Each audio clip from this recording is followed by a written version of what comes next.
Assalamu aleyküm hürmetli yurttaşlar. Bugünkü satığa çıxan cayımız şu xanadanımız boladı. Xanadanımızın giriş kısmı raka ünlələri əcayipından yaxşısından qoyulğan. Gəlin isə zalımızdan başlayımız. Birimiz zalımız boladı. Zalımız giyin düşkən, oturub bemalal mehmanxana etik qoydular, oturub bemalal katlanada yatıb.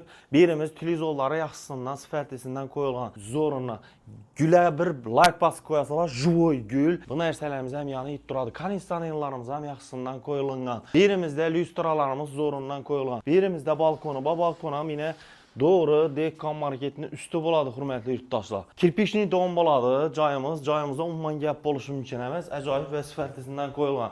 Birimizdən yurtduqallarınızdan detski spannimiz boladı. Spannimizdən bərçə cihazları bilən təminlənən, bemalal, həmmə şəraiti yaratılan gim başlanğıcı bilən gəlib buraya yaşabar əvərəsilə hürmetli yurttaşlar. Birimiz isə sanuzelimiz boladı. Sanuzelimizdən ayak telləri kafel, dapatalı qadın kafel qılınğan. Birimiz isə tualetimiz boladı. Tualetimizdən bir baxa bərəsilə kafellə qılınıb əcayip bolit durdu. Kuxnimizdən alaxıda baxa bərəsilə kuxni meyvələri qalan yaxşısından qoyulan qaz plitələrimiz çıraylısından qoyulan bitişkələrimizdən zorundan qoyulan xaladinlik zifli firməniki yaxşısından. Birimiz balkon qismimiz boladı. Hürmetli yurttaşlar, bu xanadanımızda 3 xanalı boladı, 2 balkonu boladı. Bu nərsələrini özləriniz görüb ötdüyünüzdə həmmə nəsə. Xanadanımızın spannisi boladı. Yəni həttələr spannisi, spannimizdən əcayip bolit durdu. Japoniski lamskələrin zorundan qoyulan, pərdələr sifətlisindən qoyulan. Hürmetli yurttaşlar, cayımızın narxına gələn bolsaq 72.000 dollar boladı. Üstündə əlbəttə gəliş bərəmiz xuda qalasa cayımız kredit hesabından satıladı. Menzili nerede desəniz də, menzili Dekkan marketinin üstü boladı. Darital Urdu Universitetinin yanında boladı.